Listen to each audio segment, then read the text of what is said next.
All right, we are live. Tap and Birdie, special edition, Sunday night. Southern Hills course preview, PGA Championship preview.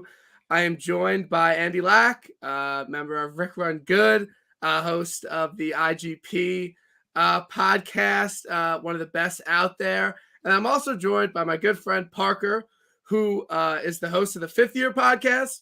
I hopped on for the Masters. We had a nice little chat. And he's also a member at Southern Hills, which is a pretty important course this week. And you posted you were playing there a couple of weeks ago, and I sent you a DM and asked you about the course, and you had a extremely detailed response, and it was exactly what I was looking for. And I think it's exactly what a lot of people are looking for this week. So I wanted you to come on, and we could talk about the course, talk about your experience with it, and maybe talk some betting odds and stuff like that. So it's a pleasure to be joined by you both. Thanks for having me. Thanks for having me as well. Happy to pop on. No, absolute movie night in store. The Sunday nighter, it's a little bit different, but I feel like in these major championship weeks when it's a course we haven't seen in quite some time and there was a whole renovation and restoration towards it, the information out there can, be off. So I just think it's great to have someone like you, Parker, that, has played the course a bunch of times, is in tune with, the golf gambling world. I know you like TIB. I know you like Andy's pod. So I like that you're in that realm of it. And, when you, bet a lot on golf and you play a lot of golf, I feel like my mind always goes to, well, playing a course, well, who can play well, who can perform here when I'm playing out. So when you have played Southern Hills, has that been a thought in your mind when you've been playing it over the past few months as, the skill sets that you think will be important and the golfers that you think can contend and play super well this week? 100%. Yeah. Like you said, I'm pretty in tune with the golf gambling world. So it's about all I think about when I'm out there. The last, when it was announced that it was moving from Trump to Southern Hills a year and a half ago or whatever, ever since then, every time I go out there, I'm kind of thinking like who could pull off these shots, what strengths, come into play. 100%. And, just kind of going on to this week, have you kind of digested any content about the track and the course, and like have you digested any information on the course yet in your leading up to this event? Yeah, I mean, my card's pretty locked in at this point. I've just been, I got a couple of good numbers early on some guys, which kind of led me to not needing to add more. I mean, don't get me wrong, I'm not done, but I got a good number on Scheffler a couple months ago. I think I got a good number on Spieth too. And so my main plays are kind of locked in. I think it's going to take a guy that is really well-rounded, someone that can, be great around the greens, but also be creative. I mean, it's going to take a very, very well-rounded player. I mean, that's always the case, I guess, but you can't really get away with certain things that you might be able to elsewhere on tour. So to start, just kind of an overall thought on the course and how it's going to play this week. I know the wind is up. So can you attest that there has been some severe winds in the area recently? Like this weekend, it wouldn't be an anomaly if it was blowing 35 to 40 miles an hour. Would this be like not too out of the realm of possibility to happen this week? I could almost guarantee that the winds will be blowing. I mean, you'll be at a minimum getting 10, 15 mile per hour wind. I mean, springtime in Oklahoma, that's just kind of how it is. Like today, it was super windy outside. And that's at a minimum. I've kind of been looking at the weather, and it looks like there could be a front kind of. So I think the first couple of days, it looks like wind from the south, which is pretty typical for this time of year. Andy, I know you've played the course. So like eight, there's a couple of holes where you're going uphill right into that south wind. 18, which will be the real beast. I mean, but then also, 4, you're playing uphill under the wind. You're playing 9 uphill under the wind. So I think the first couple of days, that south wind will be relevant. And then once it flips, 8 is another hole that will be a beast into that south wind, which will be there. It just kind of depends on how many or how big those gusts will be. And then I think if it flips from the north and then eventually coming in from the east, you'll get some. I think it's going to be good that it's not going to be the same wind each day, hopefully. So you'll kind of see different holes play differently. Like one with the wind at your back plays a hell of a lot shorter than it does if you're going into a north wind, which we could, I think, next weekend. So I think the holes will play drastically differently based on what kind of wind conditions we have. I think that's also going to affect where they set up tee boxes, right? Because I think they're probably, for example, like 13, correct me if I'm wrong, that would play downwind if the wind is coming from the south. Yep. I think. Yep. And so, okay, so that's a 650-yard par 5. I could see them, if it's already playing downwind, I could see them moving it up a little bit to give players a go. Yeah. There's been a lot of, I think, questioning about like the scorecard and how the course is going to be set up. The way that I've kind of come down on it is I think they're going to change a lot of these tee boxes every single day because this course, it's just a golf course with a lot of options. Like 17, you can move the tee box all over the place. You can make that one drivable. That could be really cool. You can also, it's a really good short 2-shotter too. Do you see, in terms of the yardage, like, do you see them moving around a bunch of tee boxes and kind of using some different options out there? Definitely. I mean, if they're going to really go stretch it out to 75, 7,600 yards, whatever they say they can stretch it to, they'll have to get a little funky with it. I mean, for example, to get it to really stretch it out, play like number 13, which you were just talking about. If they decide to play that as long as they can, I mean, you're going to be teeing off over the number 12 green. Yeah. 10, they're going to be teeing off, I would assume, at least one day off the number 1 tee box. So yes, I do expect them to be moving those all over the place. I mean, if they really want to stretch it out, it's going to have to get kind of funky because the course is landlocked. They extended the length of the course, but it was really by just, like moving it over creeks or moving it to areas that maybe it wasn't originally intended for tee boxes to be. Yeah. So just before we I kind of wanted to get into each aspect of the game and, talk about, the importance of, driving and approach play and around the green game and putting and all those things and how it's going to play and how it's going to benefit certain players. But Parker, if you had to give an estimate as to the winning score this week in your mind, what would you say it would be? What do you think the absolute lowest someone can go to capture this PGA Championship this year? I mean, I think you've seen, and we're kind of looking at it like a blank board because, past majors we've had were pre-restoration. So, I mean, you see 07 and 01, I think like 4 or 5 guys each time went under par. You had Tiger get to, I think, 8 under and win in 07. I mean, I could see it getting like someone winning at 8 or 10 under. I don't see really going much lower than 10, maybe 11 or so. But I still think the number of guys under par will be limited. But I mean, someone could get hot, and I think get to double digits if they play really well. But do you think it's going to play super firm, Parker? Because I know sometimes with bent grass, when it gets really hot, and I know that we're not playing in August. When I played the course, I played it in early September when it was super, super hot.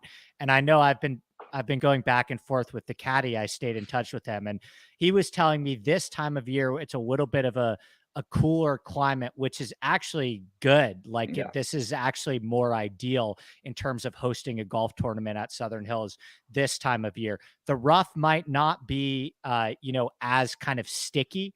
And it seems like they could get the course playing pretty firm and fast without having to, put too much water on the greens due to the heat. Yeah, I think weather-wise, it's been about as ideal as, the maintenance crew could have hoped for leading up to this event. We had a ton of rain a few weeks ago, like 8 inches or so, in a couple day span. We got a little more rain earlier this week, but besides that, it's been a lot of sunshine. So they're good on rain. It's really green out there, but I don't really think should rain much between now and the tournament, if at all. So I think I'm right on with you. I think it's going to dry out, and it's going to be very firm. I mean, I think rain's really, and also speaking of the rough, I don't think they're going to really grow it out too much. It's not Right. the primary defense of the course right now. But like I said, we've gotten a lot of rain, a lot of sunshine. If they wanted to, it could be pretty thick for this time of year. It's not, in its prime yet, but I mean, if they want to, they could. It's going to be pretty gnarly. Maybe not too long, but it'll be really thick. It's pretty much Okay. all grown in. That makes me So feel better. I've heard the exact same things from everyone I've talked to. Yeah. Okay, So, cool. so speaking about, the rough and these fairways, this is kind of a loaded question, but when looking at off the tee, look, it's going to play about 7,400 yards. It's a par 70. There's no doubt that it's going to be a long course and it's going to play long.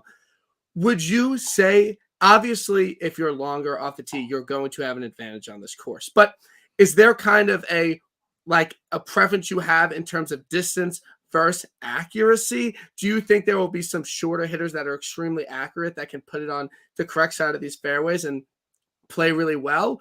Or do you think that it's just going to be as important to just get as extremely far out there as possible? So what is your overall take on driving this week? I mean, like you said, distance can't hurt, but I think hitting fairways is going to be key. I mean, I don't even think I look at a lot of holes where I don't see the big hitters at least hitting driver.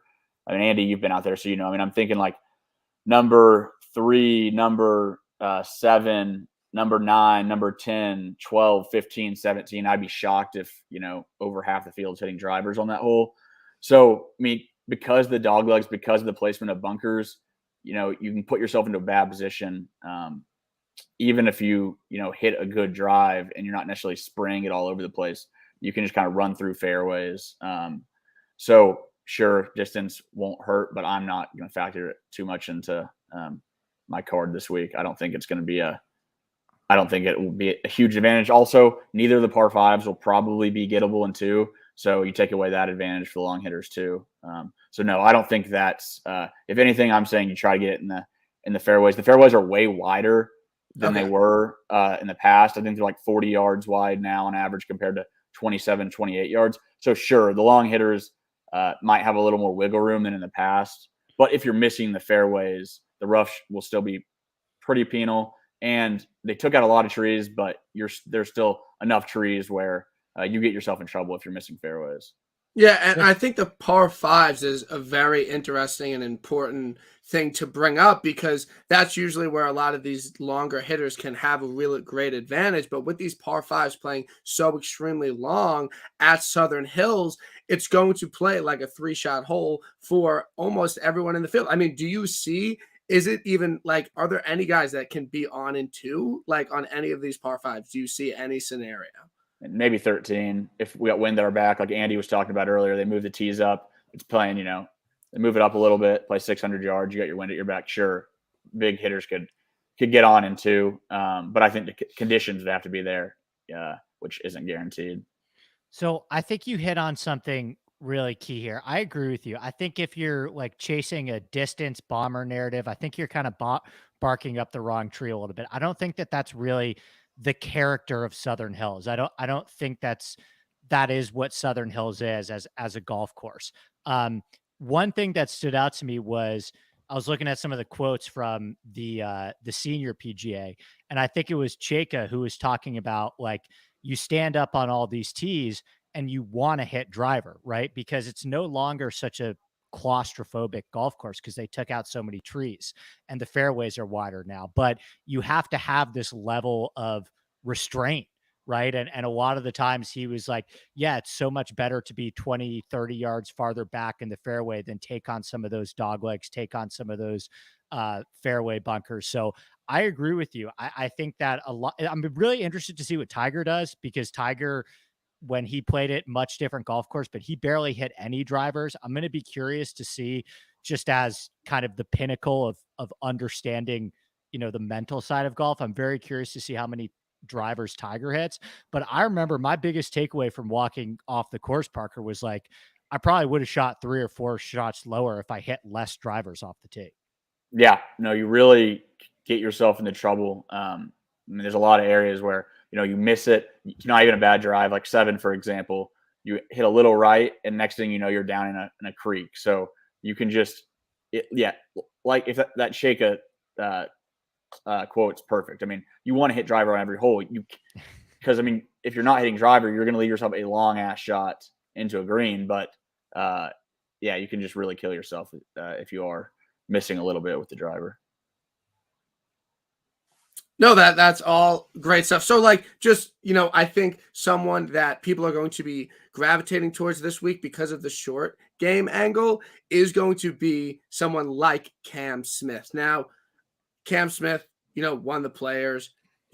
He's kind of proven some people wrong in some sense, but he's definitely not the most accurate driver of the ball. Do you think that he is a good play given how good his short game and putting is? But, he's not the most accurate driver. Like, would he just be a cross-off for you given what you know about the course? No, I think I like Cam Smith. I mean, sure. I think he's a creative enough player where if he, was missing fairways, he could, figure it out.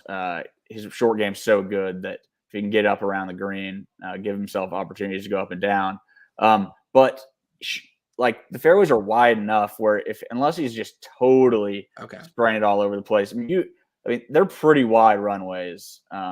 So I think that if he's, and also you can't really totally kill yourself because even if you miss it by a wide margin, you're not hitting it out of bounds ever. You can kind of avoid the big scores even if you are a little inaccurate off the tee.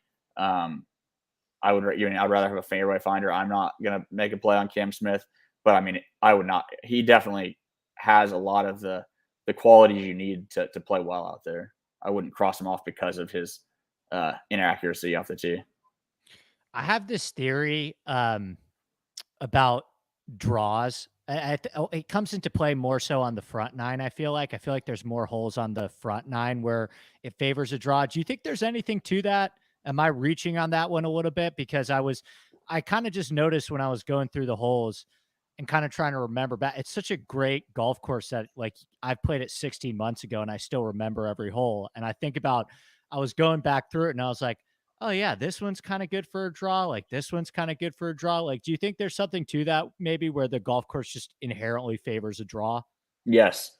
Yes. 100%. I think 7 is the only hole, like you said, front nine, only hole that, would benefit playing a fade. I mean, 1 is a slight dog leg to the left, 2, very slight dog leg left, 3 dog leg left, 4 straight, 5 straight. Even 7, the par threes on the front, yeah. like the par threes, it's you kind of want to access that better hitting a ball from right to left. Yeah, 6, for example, you don't want to be. I mean, if you're going to be fading it, you're going over that creek, so you'd rather hit a draw. Yeah, no, that's something I've thought about. Yeah, no, a guy, it'll feel more natural to someone that draws the ball. It'll feel like it sets up better to their eye for sure. So, Andy, in your encyclopedia of golf shots and golfers' shots, who primarily hits a draw of the elite players on tour? Like, just right off the bat, if the draw angle is going to be a thing, who do you think that favors?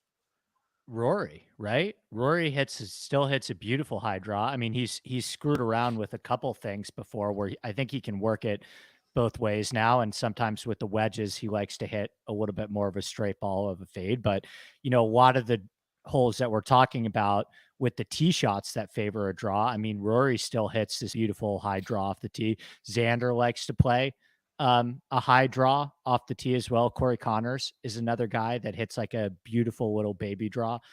So those are just the guys at the top of my head. Most tour pros at the elite level now primarily play a fade. Like a lot more of them play a fade. Brooks, Rahm, Morikawa, JT. I mean, all those guys primarily play a fade. But Rory, I'm probably missing a couple, Parker, but like the biggest ones that come to mind are Rory, Xander, and Corey Connors. Yep. No, I am completely with you there. I think that's going to be a big benefit to those guys. So as we get into, the approach play, these greens have like, we're going to hear it a million times. They have these large runoff areas. They're undulating. So if you're not absolutely extremely accurate with your approach shots, you're going to have the potential to have these runoff, have these, tricky pitch shots around the green. So overall approach play, I'm really looking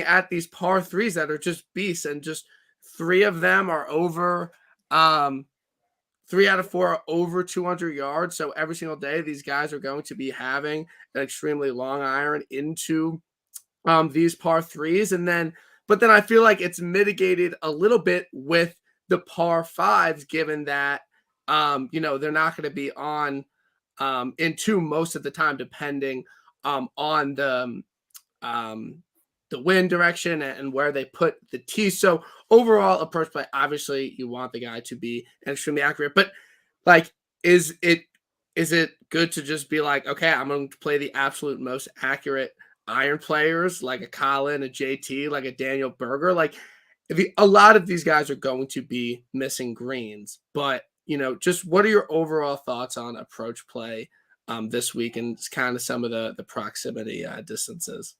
I mean, approach play is huge, but like you said, those guys are still going to be missing greens. You've got to be really dialed in. If you're going to go full rounds, go hitting 15, 16 greens. I mean, I just don't think you're going to see that. Even the best players in the world will have a few, they're slightly off where at a normal tour event, they get away with it. They won't get away with it here. I think that, so sure, factor it in big time. I mean, it's huge, but I really think the around the green stuff's going to come more into play. Everyone's going to miss some greens, and then you're going to leave yourself with some delicate little chips. So you got to be, your wedge game has to be on par. But I mean, you can win the tournament with elite approach play, but you could also lose it just as quickly if your wedges are just a little bit off. So are there certain players with the around the green stuff that are just like Hovland's a good example, right? Where Hovland, you can make the argument he's one of the best iron players in the world, but statistically he has currently one of the worst short games on the PGA Tour too. Is that like a cross off for you, or do you think there's still a roadmap or an avenue for some of the guys that don't have the best short game, but maybe are able to make up for it by being kind of on the higher end in terms of greens and regulation? Because I'm like you, I would be shocked if the greens and regulation percentage here is higher than like 55%. I think everyone's going to miss him. Yeah, no, Hovland is not a cross off for me. A Hovland type player, other guys in that same category would be a cross off. Hovland's just a little different because he does have some of that course familiarity. He's used to playing golf in Oklahoma. He lives in Oklahoma. He's played Southern Hills, and I've seen him out there a couple of times. He plays out there a decent amount. So I think that's the only reason that I wouldn't cross him off, is just because of that Oklahoma connection. Any other guy that's similar style of play, elite approach play with kind of lower tier around the green numbers, would be a cross off. But Hovland just a weird exemption, I guess, because of his Oklahoma connections. Okay, can we talk about that real quick, Brian? I'm sure you're curious about this too, because when I went on my golf trip to Oklahoma, the guy that I was staying with, he's a member at Oak Tree. So we played at Oak Tree in Edmond, and we saw Matthew Wolf there every day. And I know that's where Hovland plays too. We saw Eckroat out there. Gooch plays at Edmond. So from what I've heard, all of the Oklahoma State guys, they have kind of like this golfing community in Edmond, and they all play out of Oak Tree. Southern Hills is like, it took us probably an hour and a half, 2 hours to get to Tulsa. Are these guys like going to, like, do you see them out there? But I've heard some whispers about Woodland's got some family in the area. Woodland gets out to Southern Hills sometimes. Like, do you, because I know the Oklahoma thing's going to be a huge narrative, but do you think are these guys actually going out to Southern Hills? Not as probably as much as you maybe think. Certain guys for sure. And there's a couple guys that, I will let it factor into my thought process, but it's guys that have played there enough. Sure, there might be a guy that has played Southern Hills once or twice during their days at Oklahoma State. Not necessarily all those OSU guys aren't coming over to Southern Hills all the time. Right. Yeah. Victor, I know, has spent a decent amount of time in the last year or so, come out a couple times, 3-4 times, dating back to last summer. So I think he's pretty familiar.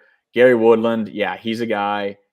He's buddies with some people out here at Southern Hills, and he comes out, I would say, at least once a year, maybe more. So he has played the course a lot. I've seen him out there several times. Those are the only two guys that I would like have played enough that they're like probably very familiar with the course. But those other OSU guys, I don't think are out there all the time or have played it enough to be very comfortable with it. Like Ricky, I saw hadn't played there since college. I mean, even the guys that live in Gooch and Wolf are the only two I could think of, and I don't think either of them have spent too much time out there. Yeah, I think people are going to be like, "Oh, these guys are Oklahoma State guys." It's like, dude, first of all, like Oklahoma State's like not that close to Tulsa. Second of all, like they have Karsten Creek, which is like awesome. Karsten Creek is unbelievable. Like it's not like they're going to practice. It's not like Southern Hills is like their practice course. Maybe once a year they get lucky to do like a team trip or around there, but I don't think it's hosting like collegiate invitationals and it's just the Oklahoma State guys can just show up at Southern Hills and play. Right. I would look at the Oklahoma State guys or like an Answer who played at OU no differently than I'm looking at, the guys that played at UT. It's guys that are used to playing this, these grass type complexes, guys that are used to playing in the wind. I mean, it's a style of play. It's not necessarily where they're from, unless the couple guys that have actually played out there frequently. Yeah, I think that's a really interesting point, and I think that's something that, like Andy alluded to, could get a little bit, overblown to just bet someone like Taylor Gooch, because he went to college in the area. But I think it's also important to note that this style of play and just being near the course and, having familiarity with courses in the area could be, just if you're comparing two guys you want to play, could be something you want to look at. But it's not like these guys are playing it, 8 times a year and it was out there. So I'm sure you're happy to see that it's already being, there's already a lot of buzz about just how important around the green game is going to be this week. And we already talked about a very low greens in regulation percentage. We talked about these runoff areas that the ball can go back into the fairway.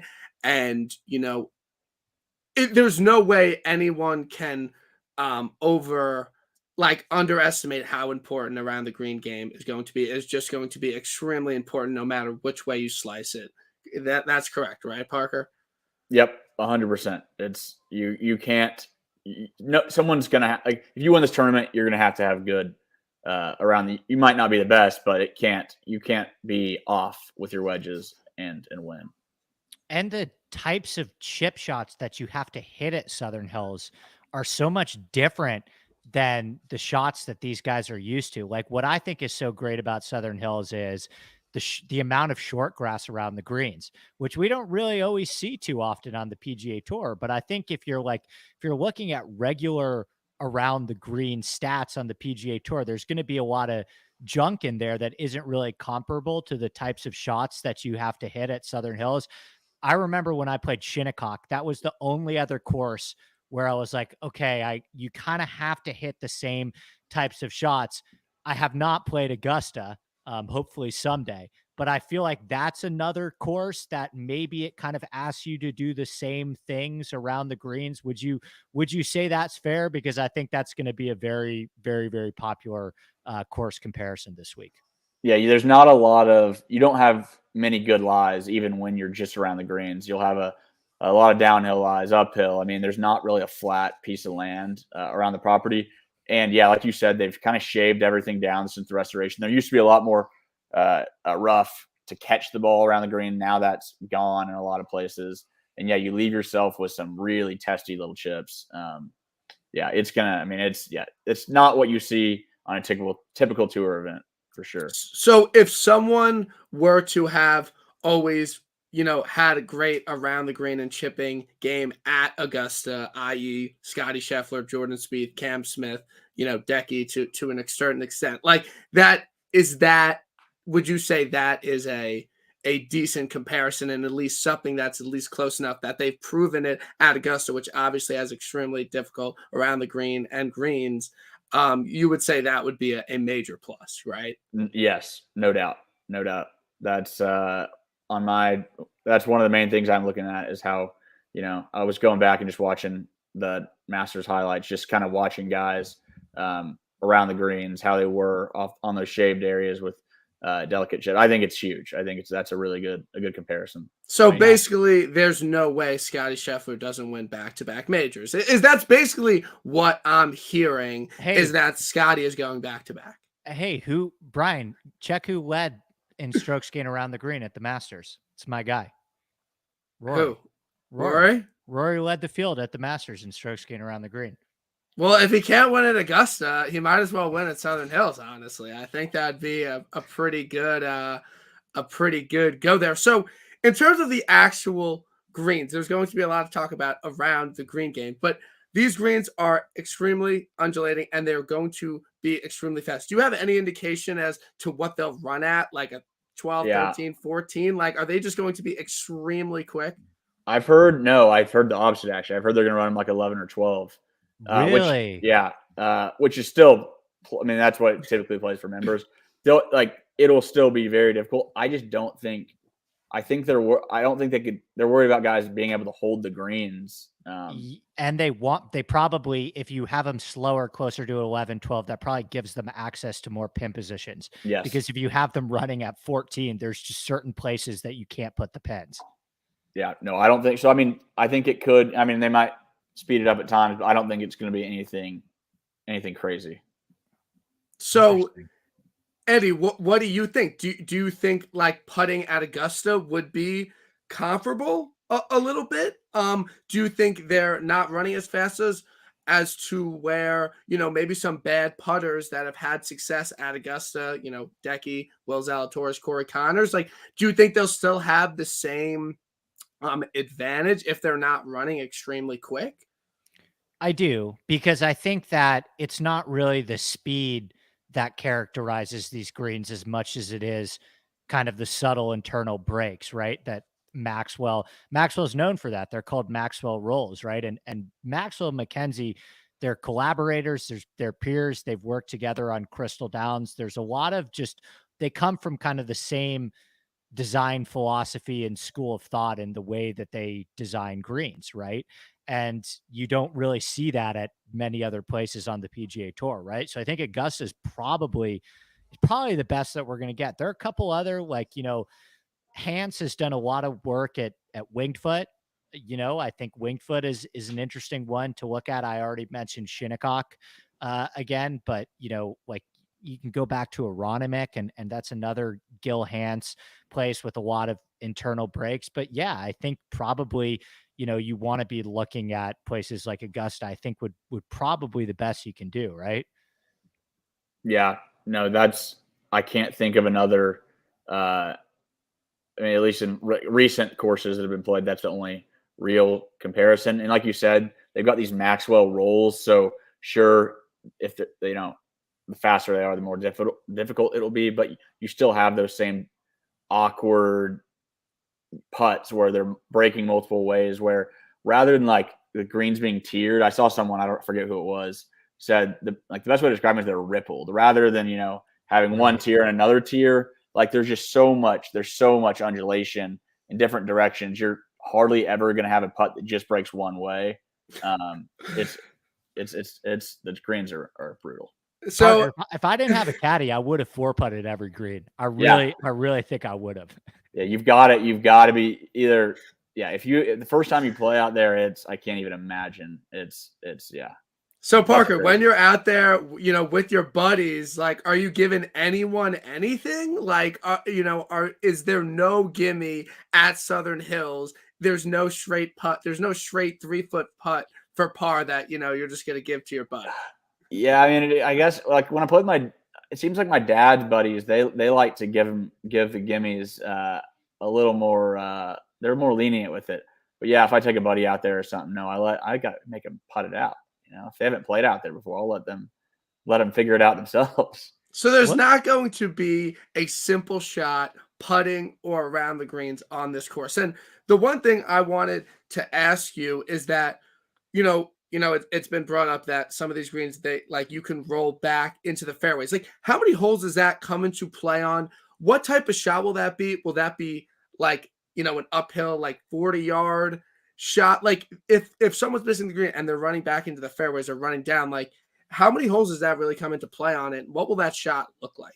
So, like, the most extreme examples would be 9 and 18. So they're on the edge of they're on the edge of the property where it's the steepest part of the property. And so, like, 18 if you leave that, on the front part of the green, it's most likely coming back, and it's coming back 40 yards. I mean, it's coming all the way down, and then you have an awkward uphill shot where you have to get it far enough back there, keep it up there. 9 is similar, not as extreme, but I mean, even like every green, like it's not necessarily as extreme, but 1 slopes back. So if you hit the back side of the green on 1, it's going to run 25, 30 yards to the back part of the green.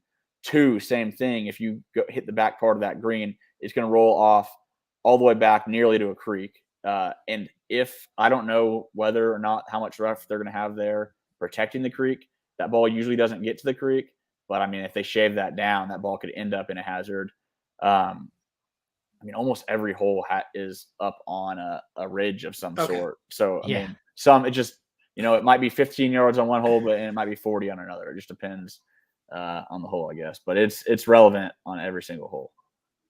Yeah. Pinehurst is another one where it kind of reminds me of a little bit with kind of the tabletop structure of it, where if you're just a little bit off, it's because of the short cross, it's going all in a different direction very, very quickly. And then you're left with this awkward kind of 30-yard pitch shot where you can do a lot of things, which I think is going to be really fun to see different players attempt certain shots. Like you have options on these shots, right? Like you can go high, you can go low. I'm sure there's players that are going to try and putt from off the green too, but that's why I think, Parker, this is going to be the most fun viewing experience of the year for golf fans. Yeah. You can go at it a number of different ways. I mean, yes, some guys will be putting off the greens because, I mean, with it being shaved down, I mean, you can putt from, pretty far off the green if you really wanted to. With the wind, guys will try to keep it low. I mean, it's going to take, creativity. You don't know what you're going to get.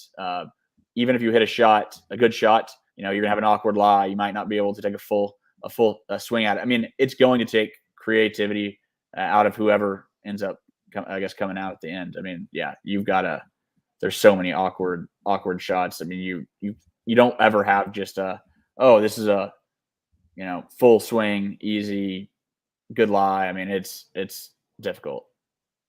It's not TrackMan golf. Sounds like No. Spieth kind of, huh? Yeah. I like Jordan. So we're getting into it. You gave an absolutely great explanation of the course, and I think you gave a lot of great information that I think it is, not just going to be readily available out there. So I appreciate you coming on. So obviously this is a betting show. We all want to, make money, and we're trying to target some guys. I want to start with Scotty because I really, really, really want to bet him. And I don't even care about the 12-1. I just think I'm chasing something that already happened, maybe. But I think that if Scotty didn't win the Masters, and he maybe only won 2 events in the fall and in the a few months ago, like I would absolutely 1000% be on it because I've always liked Scotty at a PGA or a US Open type venue. He's played great in those events. Last year was great at the last 2 PGAs. So, his short game was really what stood out to me at Augusta. He's unbelievable off the tee. He's really good with his long irons. He's a great putter. He's a great putter for par. He won Bay Hill, an extremely difficult event. Like, he just seems to do it everywhere. He said it's his favorite course. That's not really why, I'm into it. And I know you have a much better number on him, but I don't see a single scenario in which Scotty Scheffler is not in this event, especially if it's going to play extremely difficult. I know you already bet him, but I love Scotty. I think he should be the favorite by himself. I was fortunate to get a good number. I got a 33 on him a couple months ago. That's excellent. Yeah. Which, I had no idea. I think I took it when he was, whatever his second win was, I hopped on right before he closed it out. I figured the number. I was thinking, he'd close at like 20, 25. I didn't know he was going to go on some crazy run, but I think he should be the favorite. I wouldn't, I don't love taking a number like that in a 150 person field or however many guys are in the PGA. Like, I think it's a little much, but I think he sets up perfectly for the course. I don't know it would be very, very shocking if he's not hanging around, honestly. So I can't blame anyone if they do hop on him at a number like a 14 or 12 or something. But I don't know. I don't know if I would, but can't blame them if they did. So next guy that you like, that you bet, he's just getting so much buzz right now. Andy and I have already gone back and forth on Jordan Spieth, and I just wanted to be out in the world. Andy texted me a week ago, and he said, "Please tell me 8 different times to just play the best plays and not try and have these crazy pivots or anything."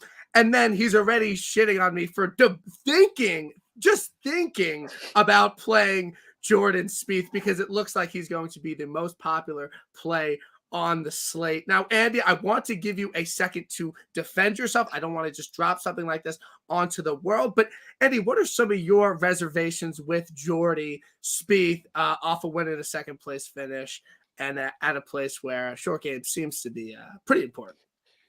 I don't always believe that it's that easy in golf betting. I think he has the potential. I don't like the juju surrounding him already. I don't like how I don't understand how everyone's walking away. I love it personally, but you know, it seems like everyone's walking away from the Byron Nelson with the same takeaway, which is Jordan Spieth, Jordan Spieth, Jordan Spieth, Jordan Spieth. Whereas he beat Xander Schauffele, Hideki Matsuyama, and Justin Thomas, who are all excellent options for Southern Hills by like a stroke. And everyone's walking away like Spieth's the guy. It's like, well, I was impressed with Xander too. I was impressed with Justin Thomas too. I was really impressed with Hideki. Scheffler looked great too. So I just think that sometimes it gets a little group thinky, and then we get a situation like Corey Connors 2 weeks ago or Will Zalatoris 2 weeks ago, where it's like, yeah, it's not always that easy, guys. Maybe you have to think a little bit outside of the box sometimes. And so he's playing great. He's probably going to be in the mix. I understand it. It makes a lot of sense on paper.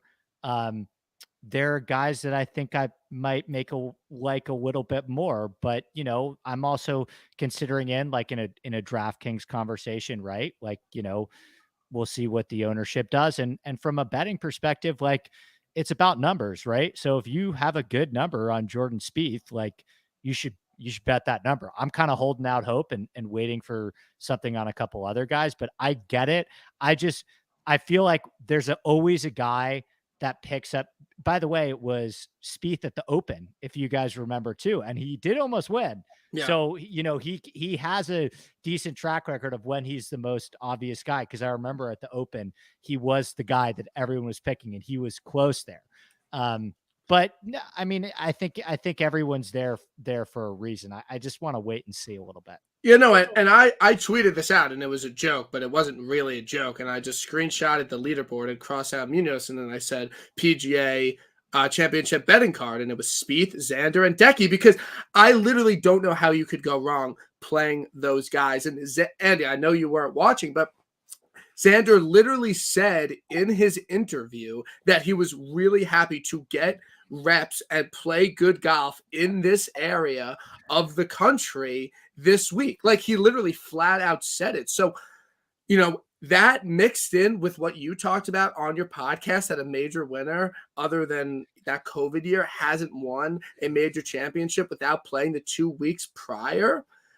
I think playing someone that played well in the Byron Nelson, whether it be Spieth, Xander, or Decky, or Scotty, or Justin Thomas, Neiman, or JT, I think that's an angle, and I think that is an extremely great idea and play. So, Parker, what are your kind of overall thoughts on Spieth, the guys that played this week, people in the area, and what was drawn to you from Jordan Spieth?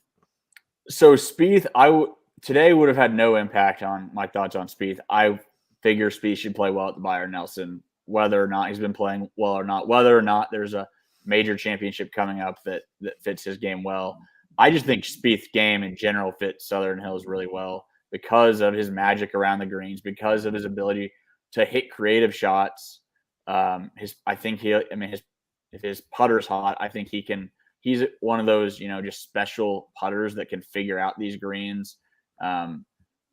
I just think, I mean, in the way his approach numbers, I mean, have been are pretty crazy. When his irons are on, and then you add in just how good he is around the greens, I just think it's a perfect combination. It seems almost like too good too. So I don't know. I'm a little worried about it, but I think he's the perfect fit. He is. I agree with that. It does kind of seem too good to be true, which is why that's what always psychs me out about it. Yeah. And then we haven't even talked about the career Grand Slam aspect of it. Yeah, which, by the way, Parker, do you think that is like, what do you think the biggest storyline coming, like in terms of the buzz around town and in Tulsa and stuff? I think we can all agree Tiger's probably number one, but do you think Spieth is like the second biggest storyline coming in? Yeah.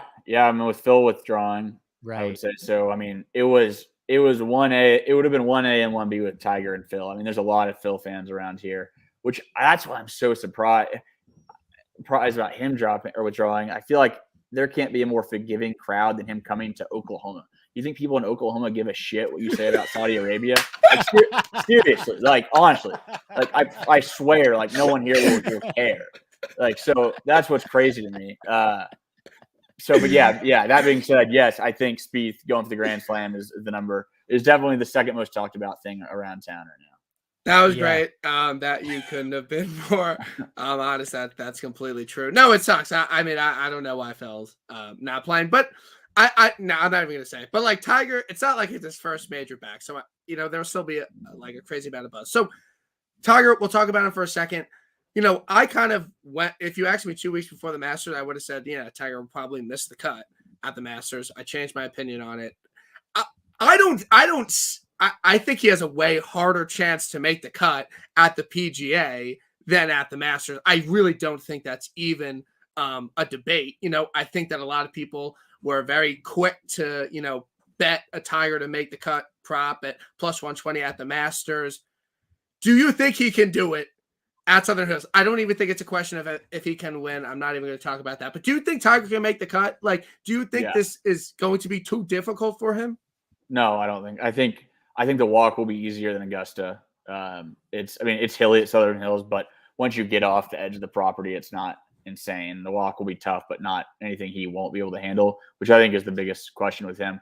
I mean, I think the tough playing conditions will be good for him. I mean, like I said, I don't expect him to be hanging around on the first page of the leaderboard on Sunday, but I honestly expect him to make the cut. I think he's just a smart enough player that this course I think will fit him. It fits him. He's won there, but I mean, he'll know how to play the course, the way to do it. I mean, I don't think he'll give himself enough opportunities to go win the thing. But yeah, I mean, I wouldn't be surprised at all if he makes the cut. I think it's doable. I don't think it's going to take too much of a toll on him. So I know you like Scotty.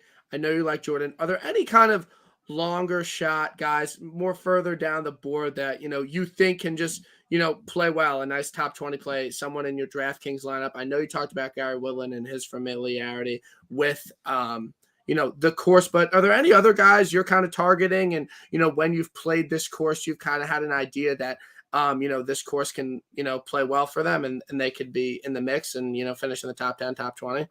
Yeah, like you said, I like Woodland if you can get him at like 80, 100. I like Gooch if you can get him like 125, maybe even 100. I think I don't want to go too much into the Oklahoma thing. And it's not even that. I just think he's around the green. I think his work around the greens will be good. I don't expect him to struggle too much around the greens. And he's also really good in the wind. He's hung around in Mexico and Bermuda, places where it is super windy. He's used to the Oklahoma wind, so I wouldn't be surprised if he is hanging around. Those are the two long shots that I have an eye on, or longer shots, and then not a long shot, but I think I'm gonna have a play on Zalatoris too.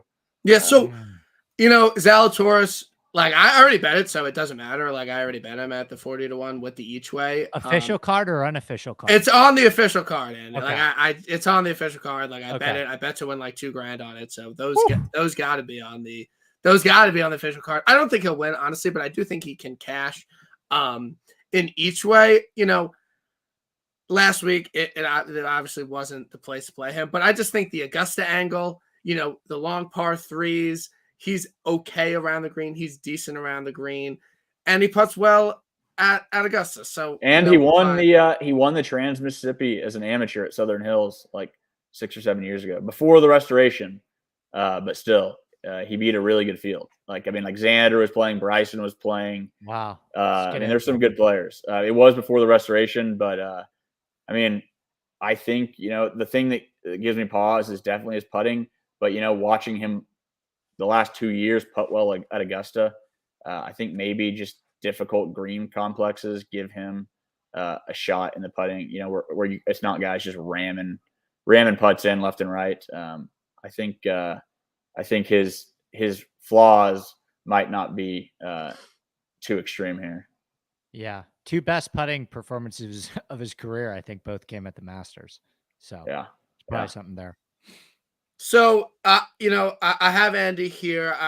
If there's one guy I want to ask Andy about, it's gonna be Jon Rahm. Do you worry about his recent, past 2 months not being the greatest around the green player in the world? I'm not gonna say he's a bad around the green, bad putter, but does him winning in Mexico, him playing well that week, does that change anything for you?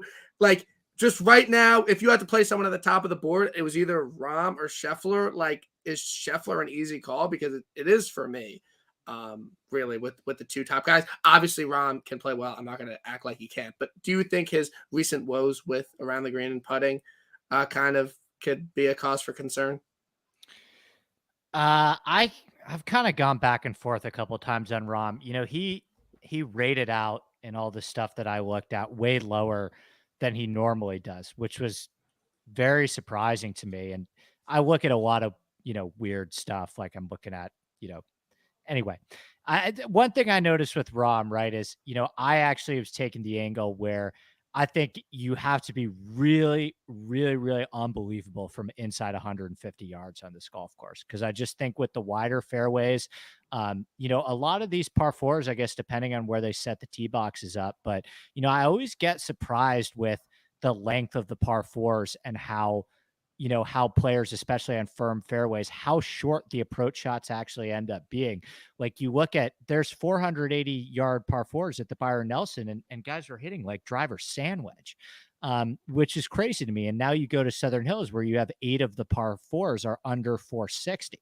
So I was looking pretty closely at inside 150 yards, and Rahm's wedges haven't been as good as some of the other elites. Maybe that's the reason why he was a little bit lower. Combine that with the fact that a lot of his around the green performances haven't, been as good recently. I don't currently have him or Scheffler in the pool at the top, but I think I'd probably choose Scheffler right now. Yeah. Right? I kind of feel like in this very moment, I just really need to make a decision as to whether I'm betting Scheffler or not. Because I think I can go Scheffler, Cam, or Jordan, and then Zalatoris, and that's the card. And that's really it. Or I could just, and then maybe get 2 guys in the 20s. So that's really where I'm at currently with the betting card. But I really, like you talked about, Andy, I really like the Shinnecock comp. I thought that was really smart, and I think that's really great. So I like Tony Finau at $7,900. He's going to be 16% on, but I like Tony Finau this week. I don't think I'm going to bet him outright, but top 20 play, absolutely. I really like Tony Finau. I don't see why not. I love Tony. Yeah. I think Tony's a great play, and he's completely mispriced in DraftKings.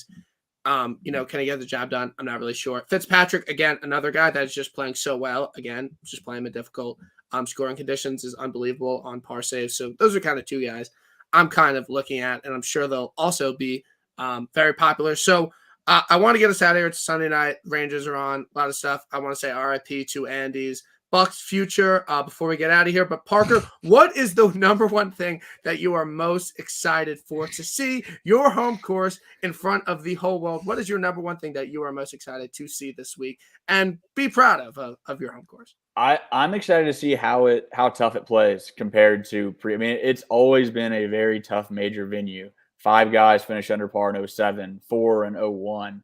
I honestly think the course is more difficult now.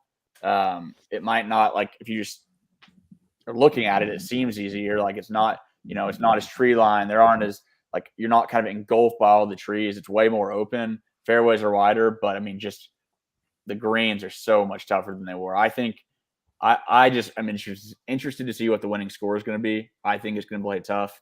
I think it's going to be a tough test out there. I think someone might be able to figure it out and put together a couple good rounds, but I'd be shocked if there's too many guys under par. Parker, one last question for you. Have you ever birdied 18? I've never birdied 18. No, I've birdied most holes out there. I've never birdied 18. So what do you play to, Parker? What are you a good golfer? I'm like I would say my typical round out there is between an 85 and 95. So that's pretty good. That's which is good. What's weird is I didn't break 80 there. I play better. I play better there, like in comparison than like the other day. Like my last round at Southern Hills before they shut the course down was I shot an 87, and then my next round I was playing some crappy public course and I shot like a 90.